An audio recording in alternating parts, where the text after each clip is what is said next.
बेनजीर भट्टो साहबा जिस दिन शहीद हुई उससे 10 दिन पहले मेरी उनसे मुलाकात हुई तो उन्होंने कहा 2 भाइयों का नाम लेके मैं सांप का इतबार कर लूंगी, इन 2 भाइयों का इतबार नहीं करूंगी। ये मैं आपको ऑन कैमरा टीवी पे कह रहा हूं। वो गालिबन आजकल पीपल्स पार्टी के इत्तेहादी हैं। आसफ अली जरदारी साहब ने मुझे खुद बात सुनाई हुई है, मेरी जुबान क्यों काटी गई और क्या करना चाहते थे। बदकिस्मती है कि हुकूमत इमरान खान की हो, नवाज शरीफ की हो या किसी की भी हो, ये आखिरी हदें पार कर जाते हैं मुखालफिन को कुचलने के लिए। कुछ ऐसे इसमें भी दो राय कोई नहीं। इमरान खान की हुकूमत में भी जो एहतसाब है सिर्फ मुखालफिन का हुआ, लेकिन जो इनका मकसद था मैं आपको लिख के दे दूं, इलेक्शन नहीं कराना, इलेक्शन नहीं कराना, इलेक्शन नहीं कराना। और इमरान खान साहब की मेरे ख्याल में, बाकी उनका फैसला है, बदकिस्मती यह है कि वो खुद को अकले कुल समझते हैं। ये मज़ाकरात होने ही नहीं चाहिए थे। अगर आइन में है 90 दिन में इलेक्शन करा दो, नहीं है तो कह दो भाई आइन में नहीं है, हम नहीं कराते। जब आपको याद होगा कि इमरान खान इस्लामाबाद जा रहे थे तो घर में आंसू गैस फेंकी गई। आपको सानिया मार्टन शायद याद होगा, उस वक्त भी ताहिरुल कादरी मुल्क में नहीं थे। मकसद था खौफ फैलाना। ये नून लीग का एक वतीरा रहा है, खौफ दहशत से हुकूमत करना चाहते हैं। मुझे तो और मोहतरम परवेज लाई साहब के और तो कोई कसूर नहीं लगता। और बुखारी साहब ने जो फरमाया, बदकिस्मती है कि हमारा सियासी माजी काबिल तारीफ नहीं रहा। मजाकरत कर किस लिए रहे हैं? ये कैसे मजाकरात है कि दोपहर को मजाकरत हो रहे हैं, मजाकरात के दौरान ही वजीर दुआ ख्वाजा असद साहब कहते हैं मजाकरत करना तो वक्त का ज़िया है। प्राइम मिनिस्टर असम्बली में खड़े होकर कहते हैं मैं 3 जज साहबान को नहीं मानता। तो इमरान खान को मेरे ख्याल में मामू बनाने की कोशिश की जा रही है। मेरी नज़र में 14 मई को इलेक्शन ना कराने का हुकूमत और उनके सहूलतकारों ने गारंटी दी हुई है और सिर्फ अंगेज कर रहे हैं उनको कसदन। मेरे ख्याल में इसका नतीजा मुझे बादिउल नज़र में नहीं आता। मेरी इतला है कि हुकूमत अक्टूबर से 1 दिन भी पीछे नहीं आनी चाहिए। इमरान खान साहब जुलाई से 1 दिन आगे या अगस्त के पहले हफ्ते से आगे नहीं जाना चाह रहे, तो उसको रोकने के लिए ये मुख्तलिफ और भी गिरफ्तार होंगे। जो मौजूदा डीजी एंटी करप्शन लगाया, इसको 40 लोगों की लिस्ट दी गई है पीटीआई की। दूसरी बात, जो 3 लोग गए, अभी मैं उनका नाम, सीट नंबर और जिसने प्रोटोकॉल एयरपोर्ट पे किया था आपको व्हाट्सएप करता हूं। अच्छा ठीक है, अक्टूबर में ही होंगे इलेक्शन। आप सही कह रहे हैं, मेरा ख्याल है पीटीआई भी ये समझती है।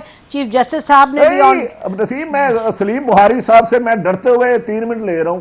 मौजूदा हुकूमत का ख्याल है कि शायद इसे मार्च तक भी ले जाया जाए, क्योंकि सितंबर में चीफ जस्टिस साहब चेंज होंगे, नवाज शरीफ की सजाएं खत्म होगी, इमरान खान को मंजर से हटाया जाएगा और इलेक्शन अक्टूबर से जाके 24 तक तो जा सकते हैं, लेकिन अक्टूबर से पहले बादिउल नजर में मुझे होते हुए नजर नहीं आते। जी, मेरा ख्याल है वो पीटीआई भी समझ रही है, पीटीआई भी समझती है कि नहीं होंगे पहले। जी बुखारी साहब, आप फरमाइएगा कि क्या अब आपको लगता है कि इससे हासिल क्या हुआ? क्योंकि नंबर 1 मुज़ाकरात हो रहे हैं, नंबर 2 अंदर खाने तो यही पता चल रहा है कि पीटीआई भी समझ रही है कि अक्टूबर से पहले नहीं होंगे, बट दे एटलीस्ट वांट के अक्टूबर में तो हों। देखिए, पहली बात तो यह है कि 14 मई को तो पंजाब के इलेक्शन होंगे। इसका तो अब मेरा ख्याल है तस्करा करना भी बेमानी है, इसलिए कि इसका तो सवाल ही पैदा नहीं होता कि ये होंगे। एक बात। दूसरी बात यह है कि वो जो 90 दिन की रट हमें सुनाई दी हर तरफ से, चाहे वो अपोजिशन है चाहे वो हुकूमत है, 90 दिन 90 दिन 90 दिन, फिर अदालत भी फंस गई उसके ऊपर, 90 दिन 90 दिन 90 दिन। वो 90 दिन तो रहे ही नहीं है, वो तो खुद उसकी वायलेशन तो सुप्रीम कोर्ट ने खुद कर दी है। उसको 90 दिन से 105 दिन उन्होंने कर दिया है। इसीलिए सिराजुल हक ने कहा कि आप जब 105 हो सकते हैं तो 205 भी हो सकते हैं। तो एक तो ये पंजाब के 14 मई के इलेक्शन का तो मेरे ख्याल से तज़किरा करके वक्त ज़ाया करने वाली बात है, एक। दूसरी बात यह है कि इलेक्शन से हुकूमत भाग नहीं सकती है। असल बात मेरे ख्याल है भट्टी साहब ने बिल्कुल कह दी है और आपने भी उसको एंडोर्स कर दिया है कि ये अगस्त में होंगे, अक्टूबर में होंगे, नवंबर में होंगे, कब होंगे। गेम सिर्फ अब इसके दरमियान फैसला कम करने की है।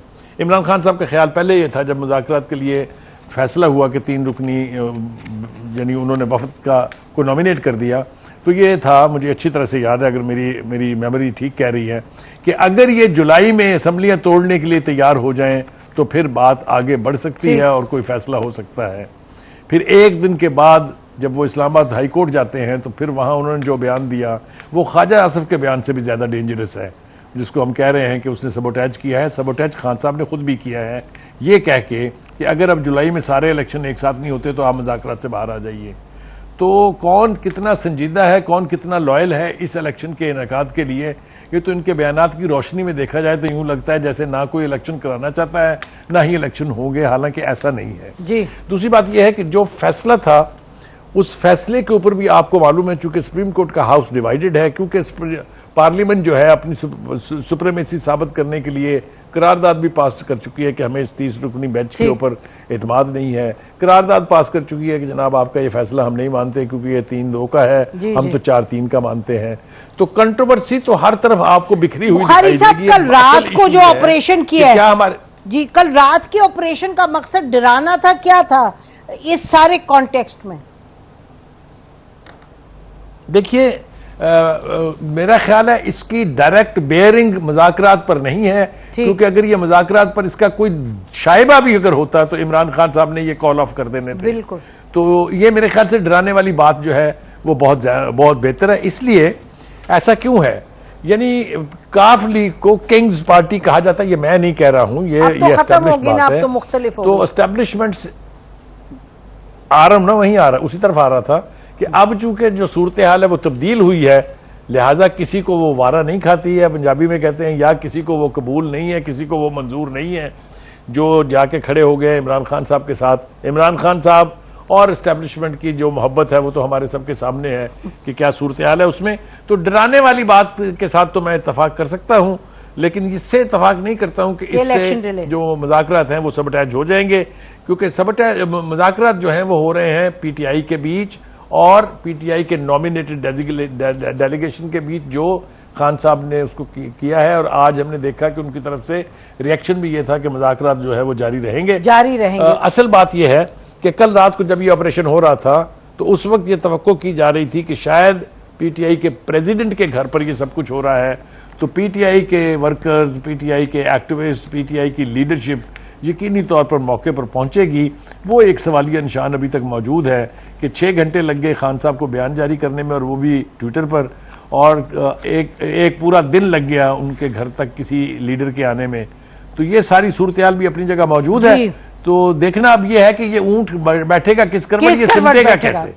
बेशक और ये बहुत आप दोनों का शुक्रिया, लेकिन ये कहते चलें कि फवाद चौधरी साहब ने मेरा ख्याल है 1-8 घंटे में उनकी ट्वीट्स आ गई थी। और दूसरी बात है कि सच तो ये है कि ये जरूर नामजद हुए प्रेसिडेंट पार्टी के, लेकिन इनका कोई ऑर्गेनिकली तो ये कोई लिंक नहीं है टू पीटीआई, तो इसलिए कैसे वर्कर्स आते, हम सबको ये इस हकीकत से तो हम आशना है।